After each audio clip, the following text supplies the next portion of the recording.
ಬೇಸಿಗೆಯಲ್ಲಿ ಹೆಚ್ಚು ಬೆವರು ಬರುವುದರಿಂದ ದೇಹದಲ್ಲಿ ನೀರಿನ ಪ್ರಮಾಣ ಕಡಿಮೆಯಾಗುತ್ತದೆ. ಇದರಿಂದ ದೇಹದ ದೌರ್ಬಲ್ಯ, ತಲೆಸುತ್ತುವುದು, ದೇಹದಲ್ಲಿ ಉಷ್ಣತೆ ಹೆಚ್ಚಾಗುವುದು, ಚರ್ಮ ಒಣಗುವುದು ಮುಂತಾದ ಸಮಸ್ಯೆಗಳು ಕಾಣಬಹುದು. ಈ ಎಲ್ಲ ಸಮಸ್ಯೆಗಳನ್ನು ನಾವು ತಪ್ಪಿಸಿಕೊಳ್ಳಲು ತಂಪು ಪಾನೀಯಗಳನ್ನು ಆಯ್ಕೆ ಮಾಡುವುದು ಉತ್ತಮ. ಬೇಸಿಗೆಯ ಸಮಯದಲ್ಲಿ ಉರಿ ಬಿಸಿಲು ಸೆಕೆಯ ನಡುವೆ ಬಾಯಾರಿಕೆ ಹೆಚ್ಚು. ಎಷ್ಟು ನೀರು ಕುಡಿದರೂ ಆಗಾಗ ತಣ್ಣನೆ ಏನಾದರೂ ಬೇಕು ಎಂದೆನಿಸುತ್ತದೆ. ಅದಲ್ಲದೆ ಸುಡು ಬಿಸಿಲಿನ ಪರಿಣಾಮವಾಗಿ ದೇಹದಲ್ಲಿ ಸಹಜವಾಗಿ ನೀರಿನಂಶ ಕಡಿಮೆಯಾಗುತ್ತದೆ. ದೇಹದಲ್ಲಿ ನೀರಿನಂಶ ಕಮ್ಮಿಯಾದಾಗ ಸುಸ್ತು ವಿಪರೀತವಾಗುತ್ತೆ. ಹಾಗೆ ದಾಹದ ಸಮಸ್ಯೆಗಳು ಕಾಡುವುದೇ ಹೆಚ್ಚು. ಬೇಸಿಗೆಯ ಸಮಯದಲ್ಲಿ ದೇಹಕ್ಕೆ ನೀರು ಮಾತ್ರ ಸಾಕಾಗುವುದಿಲ್ಲ ಸ್ನೇಹಿತರೆ. ದೇಹವನ್ನು ತಣ್ಣಗೆ ಇರಿಸುವ ದ್ರವರೂಪದ ಆಹಾರ ಸೇವನೆಯು ಉತ್ತಮವಾಗಿರುತ್ತದೆ. ಹಾಗೆಯೇ ಮನೆಯಲ್ಲಿ ಕೆಲವೊಂದು ಜ್ಯೂಸ್ಗಳನ್ನ ಮಾಡಿ ಕುಡಿದರೆ ದೇಹವನ್ನು ತಂಪು ಹಾಗೂ ಆರೋಗ್ಯವಾಗಿ ಇಟ್ಟುಕೊಳ್ಳಲು ಸಹಾಯವಾಗುತ್ತೆ.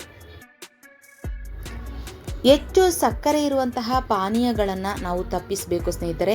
ಇದರಿಂದ ನಮ್ಮ ರಕ್ತದಲ್ಲಿ ಸಕ್ಕರೆ ಮಟ್ಟ ಅಧಿಕವಾಗುತ್ತದೆ. ಯಾವಾಗಲೂ ತಾಜಾ ಹಾಗೂ ನೈಸರ್ಗಿಕ ಪಾನೀಯಗಳನ್ನು ಆಯ್ಕೆ ಮಾಡಿ ಇದರಿಂದ ದೇಹ ತಂಪಾಗಿಸಬಹುದು. ಹೊರಗೆ ಮಾರುವಂತಹ ಕಾರ್ಬೋನೇಟ್ ಪಾನೀಯಗಳನ್ನು ಕಡಿಮೆ ಸೇವಿಸಿ ಅತಿಯಾಗಿ ಅವುಗಳನ್ನು ಸೇವಿಸಿದರೆ ನಮ್ಮ ದೇಹದ ತೂಕ ಜಾಸ್ತಿಯಾಗಬಹುದು ಸ್ನೇಹಿತರೆ. ಬೇಸಿಗೆಯ ಸಮಯದಲ್ಲಿ ಹೆಚ್ಚು ಬಿಸಿಲಿರುವ ಕಾರಣ ದಿನಕ್ಕೆ ಕನಿಷ್ಠ 3-4 ಲೀಟರ್ ನೀರನ್ನು ಕುಡಿಯಿರಿ. ಇದರಿಂದ ದೇಹ ತಂಪಾಗಿರುತ್ತದೆ. ಬೇಸಿಗೆಯ ಸಮಯದಲ್ಲಿ ಬಿಸಿಲು ಹೆಚ್ಚಾಗಿರುವ ಕಾರಣ ನೀವು ಹೊರಗೆ ಹೋಗುವಾಗ ನೀರಿನ ಬಾಟಲನ್ನು ನಾವು ಕಡ್ಡಾಯವಾಗಿ ತೆಗೆದುಕೊಂಡು ಹೋಗಬೇಕು ಸ್ನೇಹಿತರೆ. ಬೇಸಿಗೆಯಲ್ಲಿ ದೇಹವು ಬೇಗನೆ ನಿರ್ಜಲೀಕರಣವಾಗುವ ಕಾರಣದಿಂದ ಹೆಚ್ಚಿನ ಪ್ರಮಾಣದಲ್ಲಿ ನಾವು ದ್ರವರೂಪದ ಆಹಾರವನ್ನು ಸೇವನೆ ಮಾಡುವುದು ಅತಿ ಅಗತ್ಯ. ಆರೋಗ್ಯವಾಗಿರಲು ನಾವು ಅಧಿಕ ನೀರು ಹಾಗೆ ಆರೋಗ್ಯಕರವಾದ ಪಾನೀಯಗಳನ್ನು ನಾವು ಸೇವನೆ ಮಾಡಬೇಕು. ಆರೋಗ್ಯಕರವಾದ ಪಾನೀಯಗಳಿಂದ ವಿಟಮಿನ್, ಖನಿಜಾಂಶಗಳು ನಮಗೆ ಸಿಗುತ್ತವೆ ಸ್ನೇಹಿತರೆ.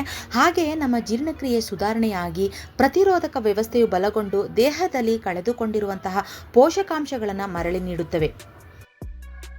ಆರೋಗ್ಯಕರವಾದಂತಹ ಪಾನೀಯಗಳು ಬೇಸಿಗೆಯಲ್ಲಿ ದೇಹವನ್ನು ತಂಪಾಗಿಡಲು ಹಾಗೂ ಉತ್ಸಾಹದಿಂದ ಇಡಲು ಸಹಕಾರಿಯಾಗುತ್ತವೆ. ಬೇಸಿಗೆಯ ಸಮಯದಲ್ಲಿ ಹೆಚ್ಚು ನಮಗೆ ಏನಾದರೂ ಕುಡಿಬೇಕು ಅಂತ ಅಂದಾಗ ಕಡಿಮೆ ಸಕ್ಕರೆ ಇರುವ ಅಥವಾ ತಾಜಾ ಹಣ್ಣಿನ ಜ್ಯೂಸಿಗೆ ಆದ್ಯತೆಯನ್ನು ನೀಡಿ ಸ್ನೇಹಿತರೆ. ಬೇಸಿಗೆಯಲ್ಲಿ ಕುಡಿಯಲೇಬೇಕಾದಂತಹ ಅತ್ಯುತ್ತಮ ಪಾನೀಯಗಳನ್ನು ನಾವು ತಿಳಿದುಕೊಳ್ಳೋಣ ಸ್ನೇಹಿತರೆ. ಮೊದಲನೇದಾಗಿ ಎಳನೀರು. ಎಳನೀರು ಬೇಸಿಗೆಯಲ್ಲಿ ಅತ್ಯುತ್ತಮವಾದಂತಹ ನೈಸರ್ಗಿಕ ಪಾನೀಯಗಳಲ್ಲಿ ಒಂದಾಗಿದೆ ಸ್ನೇಹಿತರೆ. ಇದು ನಮ್ಮ ದೇಹಕ್ಕೆ ತಕ್ಷಣ ಶಕ್ತಿಯನ್ನು ನೀಡುತ್ತದೆ. ಹಾಗೆ ಡಿಹೈಡ್ರೇಷನ್ ಸಮಸ್ಯೆಯನ್ನು ತಡೆಯುತ್ತದೆ. ಎಳನೀರು ದೇಹದ ನೀರಿನ ಮಟ್ಟವನ್ನು ಸಮತೋಲನದಲ್ಲಿಡುತ್ತದೆ ಸ್ನೇಹಿತರೆ. ಜೀರ್ಣಕ್ರಿಯೆಯನ್ನು ಸುಧಾರಿಸುತ್ತದೆ. ಹಾಗೆ ನಮ್ಮ ದೇಹದ ಉಷ್ಣತೆಯನ್ನು ಇದು ಕಡಿಮೆ ಮಾಡುತ್ತದೆ. ಬೇಸಿಗೆಯಲ್ಲಿ ಅಥವಾ ನಾವು ಯಾವಾಗಲಾದ್ರೂ ಸರಿ ಎಳನೀರನ್ನು ನಾವು ಕುಡಿದರೆ ನಮ್ಮ ಚರ್ಮಕ್ಕೆ ಇದು ಕಾಂತಿಯನ್ನು ಹೆಚ್ಚಿಸುತ್ತದೆ. ಎಳನೀರು ನೈಸರ್ಗಿಕ ಎಲೆಕ್ಟ್ರೋಲೈಟ್ಗಳಿಂದ ಸಮೃದ್ಧವಾಗಿದೆ ಸ್ನೇಹಿತರೆ. ಪ್ರತಿದಿನ ನಾವು ಎಳನೀರನ್ನು ಕುಡಿಯುವುದು ನಮ್ಮ ಆರೋಗ್ಯಕ್ಕೆ ತುಂಬಾ ಉತ್ತಮವಾದುದು. ಎಳನೀರು ನಮ್ಮ ದೇಹದ ರಕ್ತದ ಒತ್ತಡವನ್ನು ಸಮತೋಲನಗೊಳಿಸಲು ಸಹಕಾರಿಯಾಗುತ್ತದೆ. ನಿಂಬೆ ಹಣ್ಣಿನ ಶರಬತ್ತು. ನಿಂಬೆ ಹಣ್ಣಿನಲ್ಲಿ ವಿಟಮಿನ್ ಸಿ ಹೆಚ್ಚಾಗಿರುತ್ತದೆ ಸ್ನೇಹಿತರೆ. ಇದು ದೇಹವನ್ನು ತಂಪಾಗಿಸಿ ರೋಗ ನಿರೋಧಕ ಶಕ್ತಿಯನ್ನು ಹೆಚ್ಚಿಸುತ್ತದೆ. ದೇಹದ ಆಯಾಸವನ್ನು ಕಡಿಮೆಗೊಳಿಸುತ್ತದೆ. ದೇಹವನ್ನು ಇದು ಡಿಟಾಕ್ಸ್ ಮಾಡುತ್ತದೆ. ಹಾಗೆ ನಿಂಬೆಹಣ್ಣು ಜೀರ್ಣಕ್ರಿಯೆಯನ್ನು ಉತ್ತಮಗೊಳಿಸುತ್ತದೆ. ನಮ್ಮ ತೂಕದ ಇಳಿಕೆಗೆ ಇದು ತುಂಬಾ ಸಹಕಾರಿ. ನಿಂಬೆ ಹಣ್ಣಿನ ಶರಬತ್ ಅಥವಾ ಜ್ಯೂಸು ನಮ್ಮ ದಣಿವನ್ನು ಕಡಿಮೆ ಮಾಡುತ್ತದೆ. ನಿಂಬೆ ಹಣ್ಣಿನ ಜ್ಯೂಸು ನಮ್ಮ ದೇಹದ ಉಷ್ಣತೆಯನ್ನು ಕಡಿಮೆ ಮಾಡುತ್ತದೆ. ನಿಂಬೆ ರಸಕ್ಕೆ ಸಕ್ಕರೆಯನ್ನು ಸೇರಿಸುವ ಬದಲು ಜೇನುತುಪ್ಪವನ್ನು ಸೇರಿಸಿ ಕುಡಿಯಬಹುದು. ನಿಂಬೆಹಣ್ಣಿನ ಜ್ಯೂಸು ನಮ್ಮ ದೇಹವನ್ನು ನಿರ್ಜಲೀಕರಣವಾಗುವುದನ್ನು ತಡೆಯುತ್ತದೆ ಸ್ನೇಹಿತರೆ. ನಿಂಬೆಹಣ್ಣು ಹೆಚ್ಚು ಖನಿಜಗಳು ಹಾಗೆ ವಿಟಮಿನ್ಸ್ಗಳನ್ನು ಒಳಗೊಂಡಿದೆ ಸ್ನೇಹಿತರೆ. ಬೇಸಿಗೆಯ ಸಮಯದಲ್ಲಿ ನಮ್ಮ ದೇಹವು ಸೂರ್ಯನ ಬೆಳಕಿಗೆ ಒಡ್ಡಿಕೊಂಡಾಗ ದೇಹದ ಶಕ್ತಿಯನ್ನು ಸುಧಾರಿಸಲು ಇದು ಸಹಾಯ ಮಾಡುತ್ತದೆ. ಮೂರನೆಯದಾಗಿ ಮಜ್ಜಿಗೆ. ಮಜ್ಜಿಗೆ ಒಂದು ಪರಂಪರೆಯ ಆರೋಗ್ಯಕರವಾದ ಪಾನೀಯವಾಗಿದೆ ಸ್ನೇಹಿತರೆ. ಇದು ದೇಹಕ್ಕೆ ತಂಪು ನೀಡುವ ಜೊತೆಗೆ ಜೀರ್ಣಕ್ರಿಯೆಯನ್ನು ಇದು ಸುಧಾರಿಸುತ್ತದೆ. ಮಜ್ಜಿಗೆಯು ನಮ್ಮ ಹೊಟ್ಟೆ ಸಮಸ್ಯೆಗಳನ್ನು ಕಡಿಮೆ ಮಾಡುತ್ತದೆ. ದೇಹದ ಉಷ್ಣತೆಯನ್ನು ಇದು ನಿಯಂತ್ರಣದಲ್ಲಿಡುತ್ತದೆ ಸ್ನೇಹಿತರೆ. ಮಜ್ಜಿಗೆಯಲ್ಲಿ ಪ್ರೋಬಯೋಟಿಕ್ ಗುಣಗಳು ಹೆಚ್ಚಾಗಿ ಇರೋದ್ರಿಂದ ನಮ್ಮ ದೇಹದ ಜೀರ್ಣಕ್ರಿಯೆಯನ್ನು ಇದು ಸುಧಾರಿಸುತ್ತದೆ. ಹಾಗೆ ಚಯಾಪಚಯ ಕ್ರಿಯೆ ಚೆನ್ನಾಗಿ ಆಗುವಂತೆ ಮಾಡುತ್ತದೆ. ಮಜ್ಜಿಗೆಗೆ ಸ್ವಲ್ಪ ಜೀರಿಗೆ ಪುಡಿ ಹಾಗೂ ಕರಿಬೇವನ್ನು ನಾವು ಸೇವಿಸಿ ಕುಡಿಯುವುದರಿಂದ ಹೆಚ್ಚು ಪ್ರಯೋಜನಕಾರಿಯಾಗಿರುತ್ತದೆ. ಕಲ್ಲಂಗಡಿ ಜ್ಯೂಸು. ಕಲ್ಲಂಗಡಿ ಹಣ್ಣಿನಲ್ಲಿ ಹೆಚ್ಚು ಸೋಡಿಯಂ ಕ್ಯಾಲೋರಿಗಳು ಹೆಚ್ಚಾಗಿರುತ್ತವೆ ಸ್ನೇಹಿತರೆ. ಬೇಸಿಗೆಯಲ್ಲಿ ಕುಡಿಯಬಹುದಾದಂತಹ ಅತ್ಯುತ್ತಮ ಪಾನೀಯವಾಗಿದೆ. ಕಲ್ಲಂಗಡಿ ಹಣ್ಣಿನಲ್ಲಿ ವಿಟಮಿನ್ ಎ, ಪೊಟ್ಯಾಷಿಯಂ ಅಧಿಕವಾಗಿರುತ್ತದೆ ಸ್ನೇಹಿತರೆ. ಕಲ್ಲಂಗಡಿ ಹಣ್ಣು ಸರಿಸುಮಾರು 90% ನೀರಿನ ಅಂಶವನ್ನು ಒಳಗೊಂಡಿರುತ್ತದೆ. ಕಲ್ಲಂಗಡಿ ಹಣ್ಣು ಅಥವಾ ಕಲ್ಲಂಗಡಿ ಹಣ್ಣಿನ ಜ್ಯೂಸು ಬೇಸಿಗೆಯಲ್ಲಿ ನಮ್ಮ ದೇಹವನ್ನು ಹೈಡ್ರೇಟ್ ಆಗಿಡಲು ಸಹಾಯ ಮಾಡುತ್ತದೆ. ಕಲ್ಲಂಗಡಿ ಹಣ್ಣು ದೇಹದ ನೀರಿನ ಕೊರತೆಯನ್ನು ನಿವಾರಣೆ ಮಾಡುತ್ತದೆ ಸ್ನೇಹಿತರೆ. ದೇಹಕ್ಕೆ ತಂಪು ನೀಡುತ್ತದೆ. ಕಲ್ಲಂಗಡಿ ಹಣ್ಣು ಚರ್ಮದ ಆರೋಗ್ಯವನ್ನು ಕೂಡ ಸುಧಾರಿಸುತ್ತದೆ. ಕಲ್ಲಂಗಡಿ ಹಣ್ಣು ಅಥವಾ ವಾಟರ್ ಮೆಲನ್ ಹೃದಯದ ಆರೋಗ್ಯಕ್ಕೆ ಅತ್ಯುತ್ತಮವಾದ ಹಣ್ಣಾಗಿರುತ್ತದೆ ಸ್ನೇಹಿತರೆ. ತೂಕ ನಿಯಂತ್ರಣ ಮಾಡಲು ಇದು ಸಹಕಾರಿಯಾಗುತ್ತದೆ. ಕಲ್ಲಂಗಡಿ ಜ್ಯೂಸು ಬೇಸಿಗೆಯಲ್ಲಿ ಹೆಚ್ಚು ಶಕ್ತಿಯನ್ನು ನೀಡುತ್ತದೆ. ಇದು ನೈಸರ್ಗಿಕವಾಗಿ ಅಸಿಟಿಕ್ ಆಮ್ಲವನ್ನು ಹೊಂದಿದ್ದು ಇದು ನಮ್ಮ ಹೊಟ್ಟೆಯನ್ನು ತುಂಬುವುದು ಮಾತ್ರವಲ್ಲದೆ ಹೃದಯದ ಆರೋಗ್ಯಕ್ಕೂ ಕೂಡ ಇದು ಸಹಾಯ ಮಾಡುತ್ತದೆ. ಈಗ ಸಿಗುವಂತಹ ಕಲ್ಲಂಗಡಿ ಹಣ್ಣಿಗೆ ಬಣ್ಣವನ್ನು ಸಿಂಪಡಿಸಲಾಗುತ್ತದೆ ಸ್ನೇಹಿತರೆ. ಆದ್ದರಿಂದ ನಾವು ಸರಿಯಾಗಿ ನೋಡಿ ಹಣ್ಣನ್ನು ತೆಗೆದುಕೊಂಡು ಜ್ಯೂಸ್ ಮಾಡಿ ಕುಡಿಯುವುದು ತುಂಬಾ ಒಳ್ಳೆಯದು. ಸೌತೆಕಾಯಿ ಜ್ಯೂಸು. ಸೌತೆಕಾಯಿಯಲ್ಲಿ ಹೆಚ್ಚಿನ ನೀರಿನಂಶವನ್ನು ಒಳಗೊಂಡಿದ್ದು ಸ್ನೇಹಿತರೆ. ಇದು ತಂಪು ಗುಣ ಹೊಂದಿರುವಂತಹ ತರಕಾರಿ. ಸೌತೆಕಾಯಿಯ ಜ್ಯೂಸು ದೇಹವನ್ನು ಹೈಡ್ರೇಟ್ ಆಗಿಡಲು ಸಹಾಯ ಮಾಡುತ್ತದೆ ಸ್ನೇಹಿತರೆ.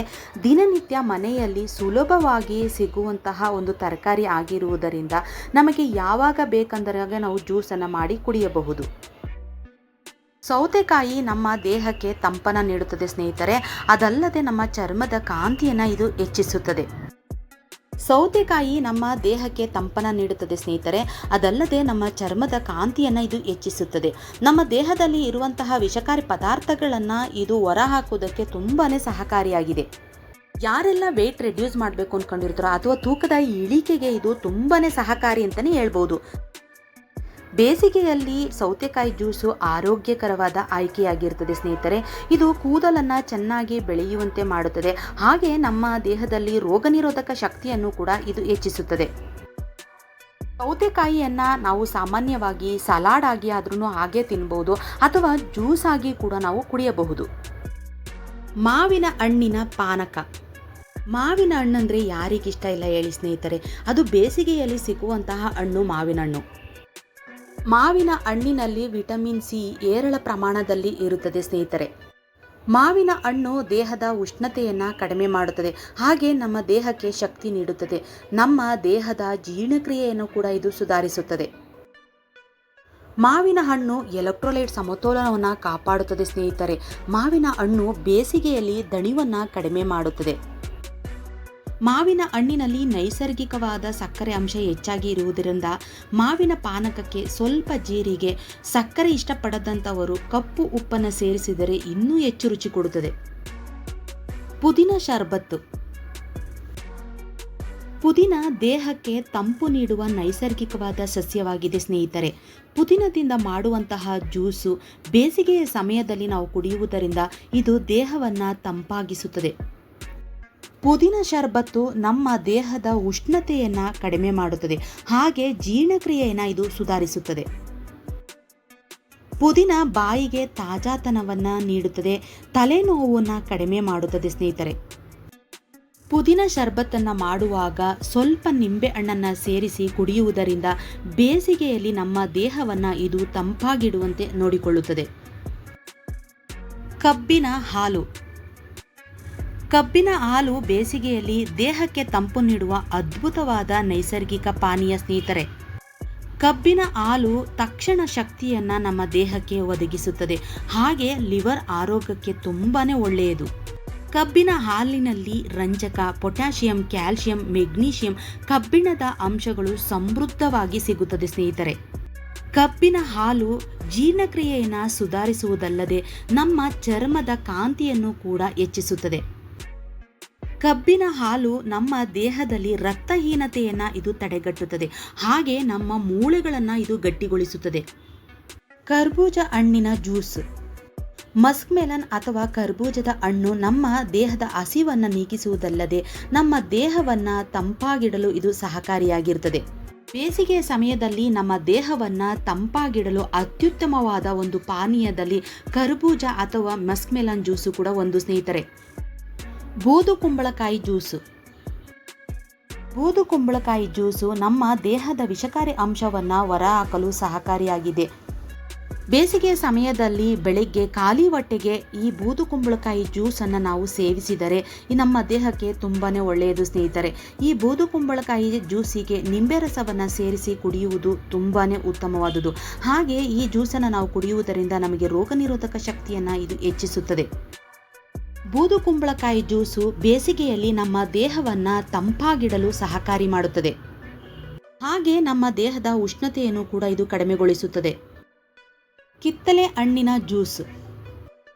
ಕಿತ್ತಳೆ ಹಣ್ಣಿನಲ್ಲಿ ವಿಟಮಿನ್ ಸಿ ಹೆಚ್ಚಾಗಿರುವುದರಿಂದ ಇದು ನಮ್ಮ ದೇಹಕ್ಕೆ ರೋಗನಿರೋಧಕ ಶಕ್ತಿಯನ್ನು ಇದು ಹೆಚ್ಚಿಸುತ್ತದೆ. ನಮ್ಮ ದೇಹಕ್ಕೆ ಪುನಶ್ಚೇತನವನ್ನು ಇದು ನೀಡುತ್ತದೆ. ಬೇಸಿಗೆ ಸಮಯದಲ್ಲಿ ನಾವು ಕಿತ್ತಳೆ ಹಣ್ಣಿನ ಜ್ಯೂಸನ್ನು ನಾವು ಕುಡಿಯುವುದರಿಂದ ನಮ್ಮ ದೇಹದ ಉಷ್ಣತೆಯನ್ನು ಇದು ಕಡಿಮೆಗೊಳಿಸಿ ದೇಹ ತಂಪಾಗಿಡುವಂತೆ ಇದು ಮಾಡುತ್ತದೆ. ಈ ಬೇಸಿಗೆಯ ಸಮಯದಲ್ಲಿ ನಾವು ಏನಾದರೂ ನೀರಿನ ಬದಲಾಗಿ ನಾವು ಕುಡಿಬೇಕು ಅಂದರೆ ತಾಜಾ ಹಣ್ಣುಗಳಿಂದ ತಯಾರಿಸಿದಂತಹ ಜ್ಯೂಸುಗಳನ್ನು ಈ ಬೇಸಿಗೆ ಸಮಯದಲ್ಲಿ ಕುಡಿಯುವುದು ಒಳ್ಳೆಯದು ಸ್ನೇಹಿತರೆ. ನೈಸರ್ಗಿಕವಾಗಿ ನಮ್ಮ ದೇಹವನ್ನು ತಣಿಸುವಂತಹ ಜ್ಯೂಸುಗಳನ್ನು ನೀವು ಆಯ್ಕೆ ಮಾಡಿಕೊಳ್ಳಿ ಸ್ನೇಹಿತರೆ. ಇಷ್ಟೇ ಅಲ್ಲದೆ ನಾವು ದ್ರಾಕ್ಷಿ ಜ್ಯೂಸನ್ನು ಕೂಡ ಕುಡಿಬೋದು. ಹಾಗೆ ದಾಳಿಂಬೆ ಜ್ಯೂಸುಗಳನ್ನು ನಾವು ಕುಡಿಬೋದು. ಈ ಹಣ್ಣುಗಳ ಜ್ಯೂಸುಗಳನ್ನು ನಾವು ಕುಡಿಯುವುದರಿಂದ ನಮ್ಮ ದೇಹಕ್ಕೆ ಬೇಕಾಗುವಂತಹ ವಿಟಮಿನ್ಸ್ ಹಾಗೆ ಖನಿಜಾಂಶಗಳನ್ನು ಇದು ನಮ್ಮ ದೇಹಕ್ಕೆ ನೀಡುತ್ತದೆ. ಬೇಸಿಗೆಯ ಸಮಯದಲ್ಲಿ ನೈಸರ್ಗಿಕವಾಗಿ ಸಿಗುವಂತಹ ಪಾನೀಯಗಳನ್ನು ನಾವು ನೋಡ್ದೋ ಸ್ನೇಹಿತರೆ. ಈ ಮಾಹಿತಿ ಯಾರಿಗೆಲ್ಲ ಇಷ್ಟ ಆಯಿತು ದಯವಿಟ್ಟು ಲೈಕ್ ಕೊಡಿ. ಯಾರೆಲ್ಲ ಸಬ್ಸ್ಕ್ರೈಬ್ ಆಗದಲ್ಲಿ ವಿಡಿಯೋ ನೋಡ್ತಾ ಇದ್ದೀರಿ ದಯವಿಟ್ಟು ಸಬ್ಸ್ಕ್ರೈಬ್ ಮಾಡ್ಕೊಂಡು ವಿಡಿಯೋ ನೋಡಿ ಅಂತ ಹೇಳ್ತಾ ವಿಡಿಯೋನ ಮುಗಿಸ್ತಾ ಇದ್ದೀನಿ. ಇಂಥದೇ ಒಂದು ಮಾಹಿತಿಯೊಂದಿಗೆ ನಿಮ್ಮೊಂದಿಗೆ ಬರ್ತೀನಿ.